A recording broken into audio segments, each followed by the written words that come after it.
Comics की दुनिया channel पेश करते हैं राज कॉमिक्स में सुपर कमांडो ध्रुव का सनसनीखेज कॉमिक्स पागल कातिलों की टोली दूसरा और अंतिम भाग।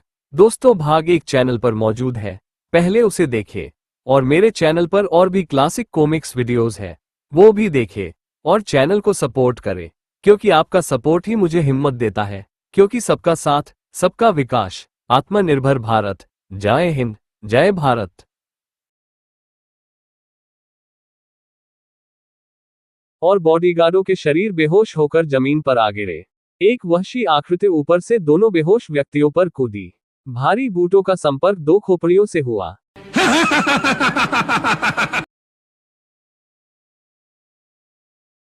और भयानक आवाज के साथ दोनों सिरों के टुकड़े जमीन पर बिखर गए।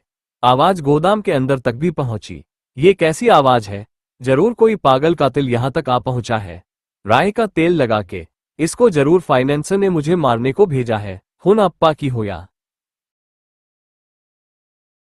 कौन फाइनेंसर? चीरकर भी उसी का आदमी था। मैंने और दुर्जन ने फाइनेंसर से कर्ज लिया है। समय पर पैसा वापस न कर पाने की सजा देने के लिए उसने दुर्जन का खून करवा दिया। अब मेरा भी वही हाल होगा, राय का तेल लगा के। अगर ऐसा है तो इसके हाथों में भी कार्बाइन होगी। पहले उससे बचने का इंतजाम करना पड़ेगा। कनपटीमार की टक्करों से धीरे धीरे दरवाजे के परखच्चे उड़ रहे थे और आखिरकार दरवाजे ने जवाब दे दिया। भौचक के माटो और ध्रुव ठीक सामने खड़े नजर आ रहे थे। कनपटीमार की उंगली कार्बाइन के ट्रिगर पर दब गई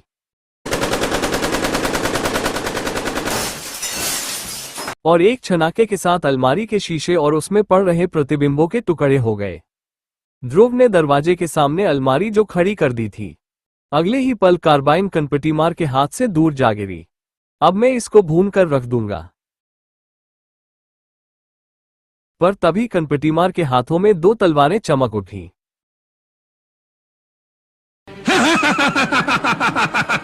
काट डालूंगा, बोटी बोटी करके काटूंगा। माटो, गोली मत चलाना, मैं इसको जिंदा पकड़ना चाहता हूं। आजा, आजा। सबसे पहले मैं तेरी कनपटी काटूंगा, राय का तेल लगा के।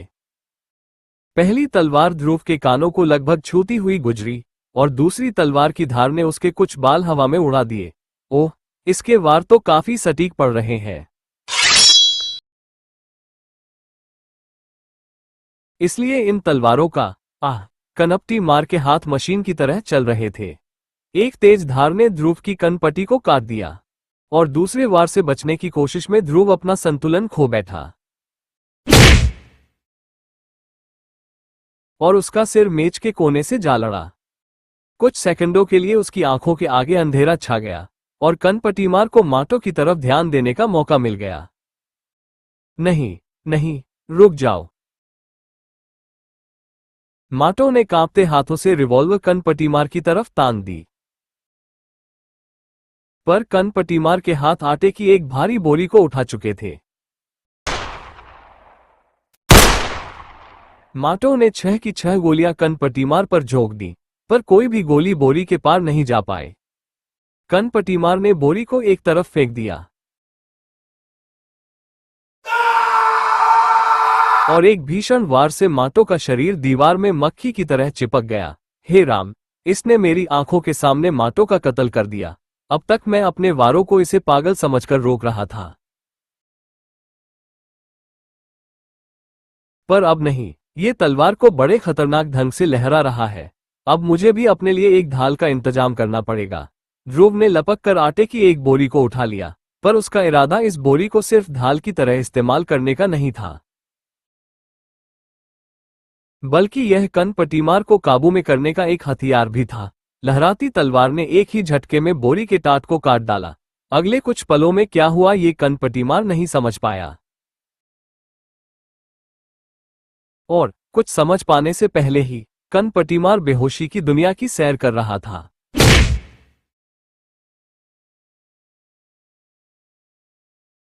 और फिर कुछ ही देर बाद, क्या कह रहे हो डॉक्टर वर्मा? हाँ इंस्पेक्टर, यह आदमी एकदम पागल है।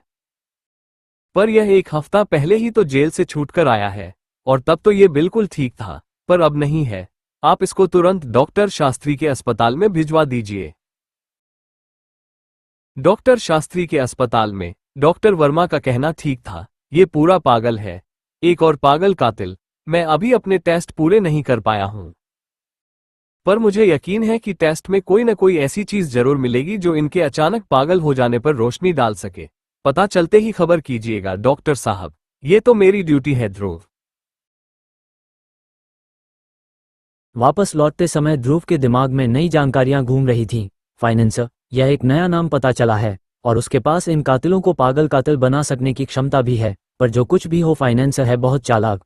उसने अपने पीछे ऐसा कोई सबूत नहीं छोड़ा है जिससे कि उस तक पहुंचा जा सके। पर बकरे की मां कब तक अनुपम खैर मनाएगी? फाइनेंसर कोई न कोई गलती तो करेगा ही, और तब मैं उसको धर दबोचूंगा। पर फाइनेंसर अपना जाल ध्रुव के लिए भी बिछा रहा था। माटो खान की कहानी खत्म कर दी गई है फाइनेंसर, पर ध्रुव एक बार फिर वहां पर आ पहुंचा था। यानी ध्रुव मेरे रास्ते का कांटा बनने की तैयारी में है। कहिए तो ध्रुव का भी ऊपर का टिकट कटा दो। हमारी टोली का एक पागल कातिल अभी बचा हुआ है। नहीं मुनीम, ध्रुव को खत्म करना कोई आसान काम नहीं है, और उसको मारकर हमें फायदा भी नहीं होगा। ध्रुव को मैं अपनी पागल कातिलों की टोली में शामिल करना चाहता हूं मुनीम, राय का तेल लगा के। लेकिन वो सब बाद में, अभी हमको चीरकर और कनपटीमार को पागलखाने से आजाद कराना है। तैयारी शुरू कर दो। इस षड्यंत्र से अनजान ध्रुव गहरे सोच विचार में डूबा हुआ था, और उसके चेहरे पर छाई संतुष्टि से साफ जाहिर था कि वह अपनी मंजिल के करीब है।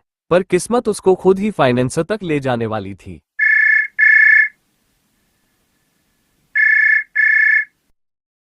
ध्रुव हिया, ध्रुव, मैं शास्त्री कनपटीमार ने मुझे कुछ सनसनीखेज बातें बताई है।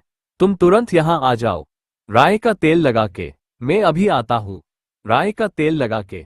मुझको पता था कि डॉक्टर ही मुझको फाइनेंसर तक पहुंचने का रास्ता दिखाएंगे। ध्रुव को अस्पताल पहुंचने में ज्यादा वक्त नहीं लगा। अरे, आज गेट पर खड़े होने वाले दोनों पहरेदार गायब है। ओह, ये रहे वे दोनों पहरेदार, बेहोश। ऊपर से एक रस्सी भी नीचे लटक रही है, यानी दुश्मन मुझसे पहले यहां पर पहुंच चुका है। राय का तेल लगा के। ध्रुव का ख्याल सही था। खुल गया ताला। अब जल्दी से इन दोनों को बाहर निकालो। बेकार की मेहनत क्यों कर रहे हो?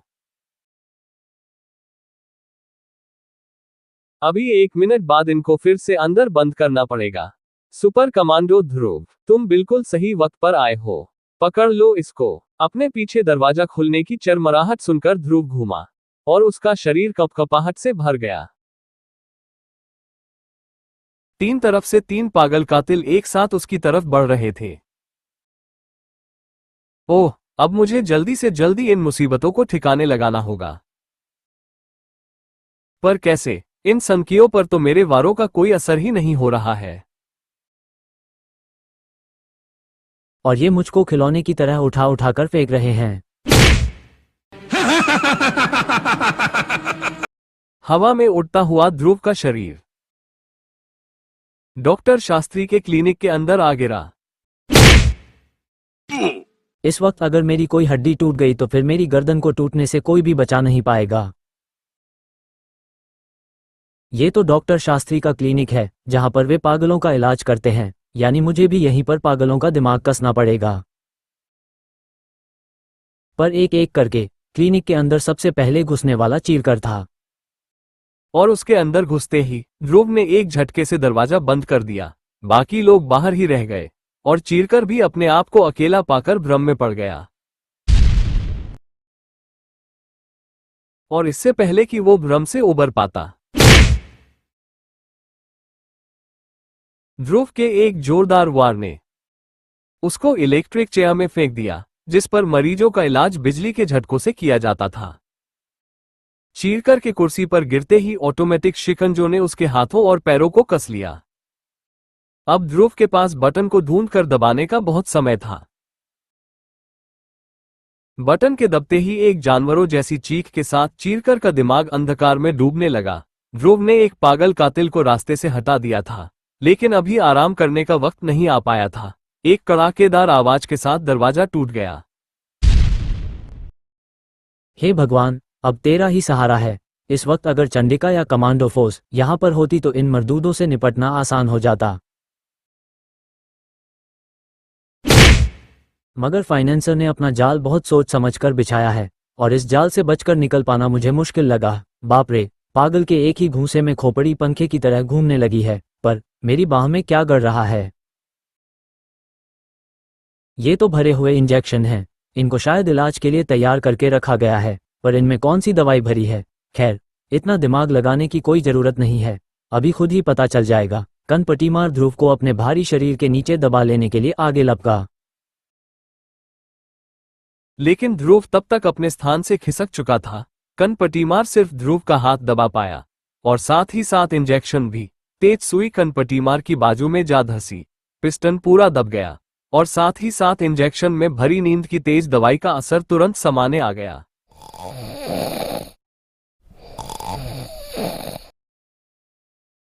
ये सब होने में कुछ ही पलों का समय लगा और जब तक फाइनेंसर कुछ समझ पाता ध्रुव उसकी तरफ लपक रहा था।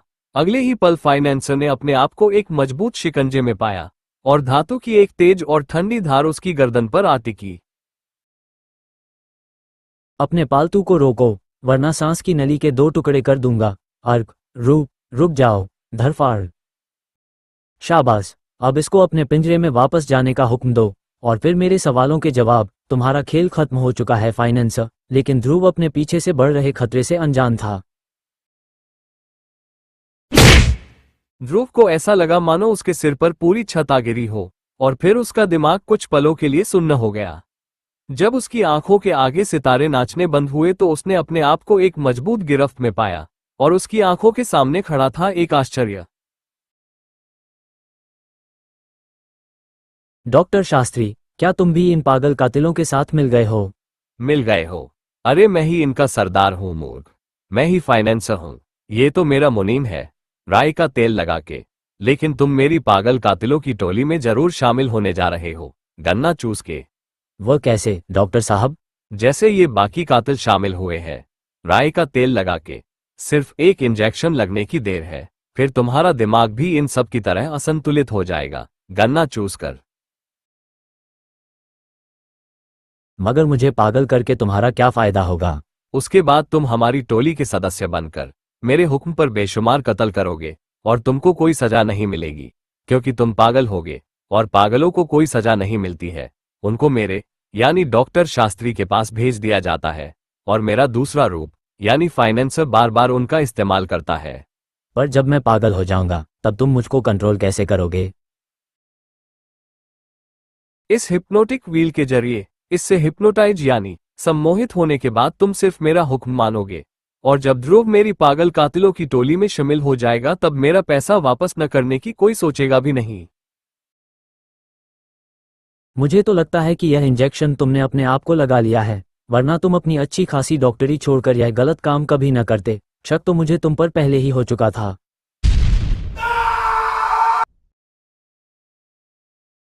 क्योंकि पागलों को कंट्रोल करने का काम कोई मनोचिकित्सक ही कर सकता था और इस केस से संबंधित एकमात्र मनोचिकित्सक तुम ही थे और अब तुमने मेरा रहा सहा शक भी दूर कर दिया।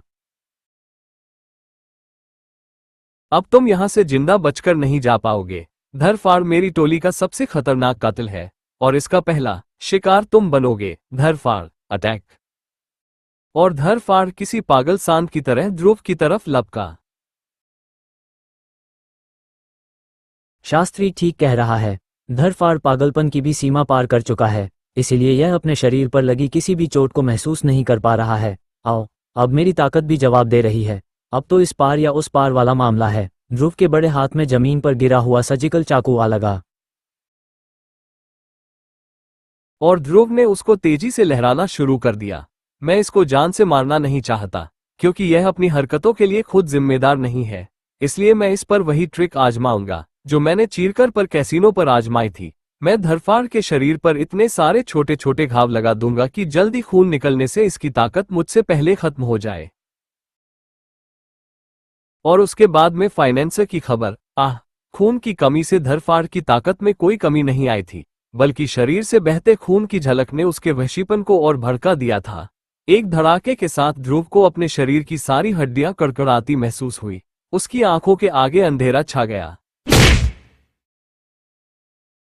धरफाड़ की उंगलियां ध्रुव के बालों में आकर कस गईं। ध्रुव को बालों के साथ साथ अपनी खाल भी शरीर से अलग होती महसूस हुई। इस शिकंजे से छूट पाना मुश्किल लग रहा है। लगता है कि आज कोई ट्रिक काम नहीं आएगी। क्या बच पाने का कोई रास्ता नहीं? एक रास्ता है, आखिरी रास्ता। ध्रुव की बड़ी उंगलियां एक स्विच पर आ दबीं। और क्लिनिक में एक घरघराहट गूंज उठी। धरफाड़ की आंखें तुरंत घरघराहट के स्रोत की तरफ घूम गईं, और यही गलती उसकी आखिरी गलती साबित हुई, क्योंकि यह घरघराहट हिप्नोटिक व्हील के घूमने की घरघराहट थी। देखते ही देखते धरफाड़ की आंखों से वहशीपन गायब हो गया और उसकी आंखें फैलकर पथरा गई। धरफाड़ सम्मोहित हो चुका था।